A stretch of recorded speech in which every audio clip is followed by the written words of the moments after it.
4 जून 2015 मणिपुर का चंदेल जिला। पहाड़ों पर सुबह की ठंडी धुंध पसरी हुई थी। डोगरा रेजिमेंट का काफिला इन्फाल की तरफ लौट रहा था। 2 साल की थकाने वाली ड्यूटी के बाद घर की याद आंखों में चमक बनकर उतरी थी। ट्रकों के अंदर कोई गुनगुना रहा था, कोई हंस रहा था। उन बहादुरों को क्या पता था कि ये हंसी उनकी आखिरी होगी। उस घने जंगल की हर झाड़ी के पीछे मौत घात लगाए बैठी थी।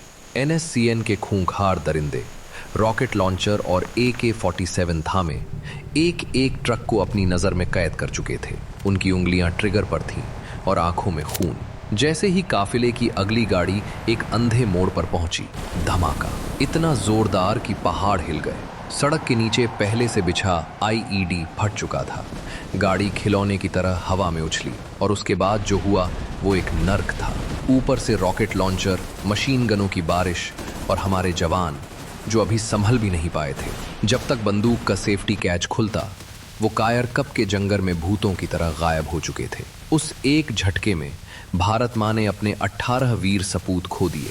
15 जवान लहूलुहान पड़े थे और पूरी भारतीय फौज के सीने में एक ज्वालामुखी सुलग उठा था। 5 जून 2015 नई दिल्ली, वॉर रूम, सन्नाटा, शब्दों से भारी सन्नाटा। 18 शहादतों की खबर ने दिल्ली के सत्ता के गलियारों को झकझोर दिया था।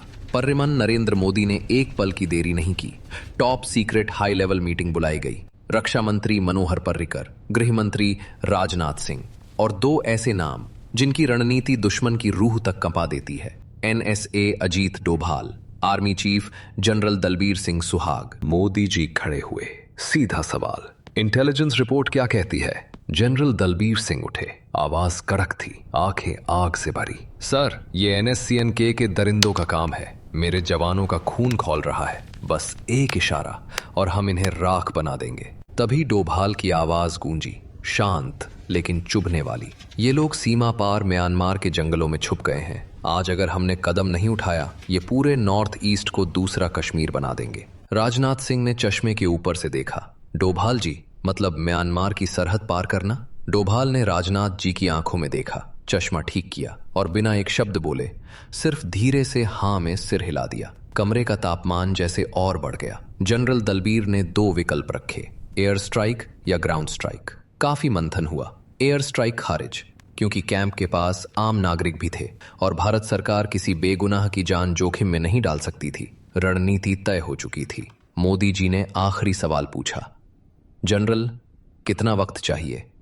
दलबीर सिंह मुस्कुराए नहीं, सिर्फ बोले, सर, 3 दिन। PM ने हामी भरी, एक पैनी नजर कमरे में घुमाई और उठ गए। मीटिंग खत्म हुई, लेकिन सरहद पार बैठे दरिंदों का मौत का वारंट अभी अभी दस्तखत हो चुका था। उन आतंकियों का शिकार करने के लिए किसी आम टुकड़ी को नहीं भेजा जाने वाला था। चुना गया जंगल के असली शेरों को। 21 पैरा स्पेशल फोर्सेस, वाघ नख यानी बाघ के पंजे। नॉर्थ ईस्ट के किसी भी जंगल में ये कमांडोज वो करते हैं जो दुश्मन सोच भी नहीं सकता। चाहे पहाड़ हो, दलदल हो या बारिश का कहर, 21 पैरा का जवान सीना ताने सबसे आगे खड़ा मिलता है हमेशा। 6 जून 2015 ऑपरेशन की तैयारी युद्ध स्तर पर, लेकिन खामोशी से। इस मिशन की जान थी सीक्रेसी। दुश्मन को भनक तक न लगे, इसलिए सरकार ने मीडिया के सामने चुप्पी साध ली। यहां तक कि PM मोदी पहले से तय बांग्लादेश दौरे पर निकल गए ताकि दुश्मन समझे कि भारत ने हार मान ली। दिल्ली की ये खामोशी देखकर NSCN के दरिंदे बेफिक्र हो गए। उन्हें लगा भारत कुछ नहीं करेगा और वो बेशर्मी से एक और हमले की साजिश बुनने लगे। लेकिन वो नहीं जानते थे, पर्दे के पीछे 21 पैरा अपने हथियारों पर धार रख रही थी। नागालैंड के दीमापुर में 3 कोर के खुफिया हेडक्वार्टर में एक और अहम बैठक हुई। General Dalbir Singh, Doval, lieutenant general Bipin Rawat और 21 पैरा के कमांडर मौजूद थे। पैरा कमांडर ने मैप पर उंगली रखी। आतंकियों के सबसे बड़े ठिकानों की सटीक लोकेशन मिल चुकी है। हम 9 जून को हमला कर सकते हैं, लेकिन एक रुकावट, हमारे पास अभी सिर्फ 40 कमांडोज हैं। उस पार की तादाद बहुत ज्यादा हो सकती है। 40 कमांडो और सामने खूंखार आतंकियों की फौज। कमरे में पल भर का सन्नाटा, फिर एक फैसला जिसने पूरी बाजी पलट दी। जो बेस्ट कमांडोज छुट्टी पर थे, जो दूसरे ऑपरेशन पर तैनात थे, उन्हें रातों रात सीक्रेट तरीके से एयरलिफ्ट करके नागालैंड बुलाया गया। 70 शेर, एक मिशन और आतंकियों की नरक से दूरी अब सिर्फ कुछ ही घंटों की। लेकिन ये दरिंदे हैं कौन? NSCNK, national socialist council of Nagaland, Khaplang. 1980 में SS खापलांग ने बनाया सपना, नागालैंड को भारत से तोड़ना। बाहर से बोलते हैं आजादी की, अंदर से चलाते हैं ड्रग्स का काला धंधा, घर घर से बंदूक की नोक पर हफ्ता वसूलते हैं और इनकी पीठ पर हाथ है पाकिस्तान और चीन का।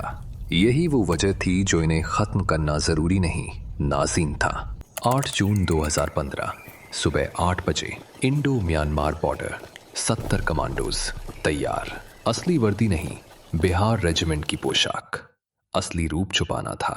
हाथों में असॉल्ट राइफल्स, पीठ पर rocket launcher, night vision goggles और स्नाइपर्स। खामोशी से सीमा पार की।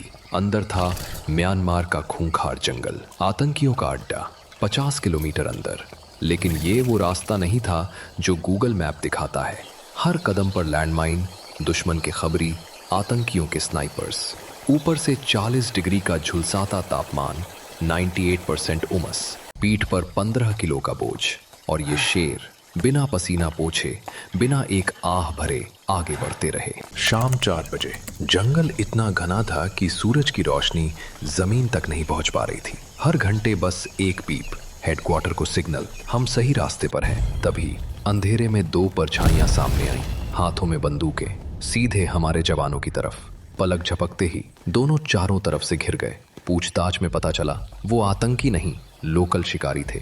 लेकिन अब क्या करें? छोड़ें तो खबर पहुंच सकती है, मारें तो ये भारतीय सेना के उसूलों के खिलाफ है। कमांडर ने आदेश दिया, मिशन पूरा होने तक इन्हें अपने साथ रखो। रात 8 बजे 500 एकड़ में फैला वो कैंप सामने था। 10 ऊंचे वॉच टावर, हर टावर पर स्नाइपर, अंदर लकड़ी के दर्जनों घर और इतना बारूद जो 70 कमांडोज पर भारी पड़ सकता था। और उस रात वो दरिंदे हमारे जवानों को मारने का जश्न मना रहे थे, इस बात से बेखबर कि बाहर साक्षात काल ने उन्हें जकड़ लिया है। कमांडर ने टीम को 2 हिस्सों में बांटा। एक टुकड़ी अंदर घुसेगी, दूसरी कैंप को बाहर से घेरेगी, ताकि एक भी दरिंदा जिंदा बचकर न भाग सके। रात 1 बजे सब्र का खतरनाक खेल शुरू हो चुका था। कैंप के अंदर जब हलचल थमी, कमांडर ने इशारे से आगे बढ़ने का हुक्म दिया। मौत बनकर टुकड़ी कैंप की तरफ रेंगने लगी।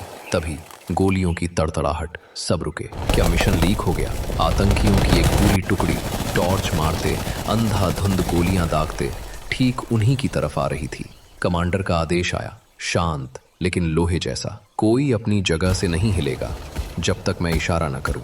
गोलियां पेड़ों और पत्थरों को चीर रही थीं। दुश्मन की टॉर्च की रोशनी सीधे हमारे कमांडोज की तरफ घूमी। एक पल, एक सांस, एक परछाई भी दिखती तो नर्क बर्पा हो जाता। लेकिन साक्षात काल को आंखों में देखकर भी 21 पैरा का एक भी जवान 1 इंच नहीं हिला। आतंकियों ने हवा में कुछ गोलियां दागी, जोर से हंसे और वापस चले गए।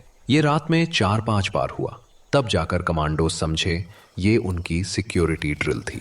दरअसल उन दरिंदों के दिल में भारतीय फौज का ऐसा खौफ बैठा था कि उन्हें लगता था कोई न कोई रात हिंदुस्तानी आएंगे जरूर।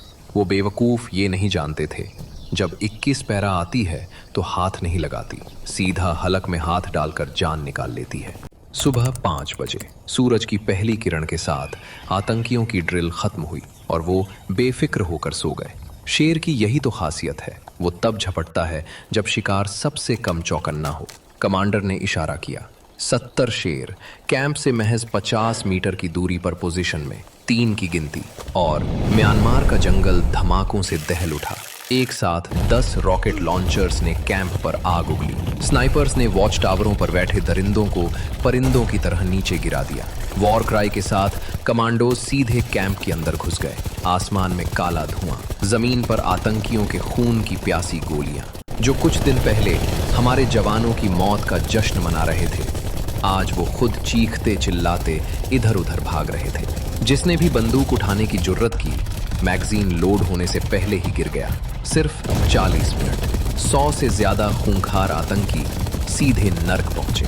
उसके बाद हमारे जवानों ने पूरे कैंप को आग के हवाले कर दिया, ताकि आने वाले कई सालों तक कोई नया दरिंदा वहां बसने की जुर्रत न कर सके। वो संदेश आर्मी चीफ से होते हुए सीधा पीएम मोदी तक पहुंचा और फिर बिना किसी अंतर्राष्ट्रीय दबाव की परवाह किए भारत सरकार ने सीना तान कर पूरी दुनिया को बता दिया। मेजर जनरल रणबीर सिंह ने प्रेस कॉन्फ्रेंस में एक ही लाइन में सब कह दिया, नया भारत घर में घुसकर मारता है।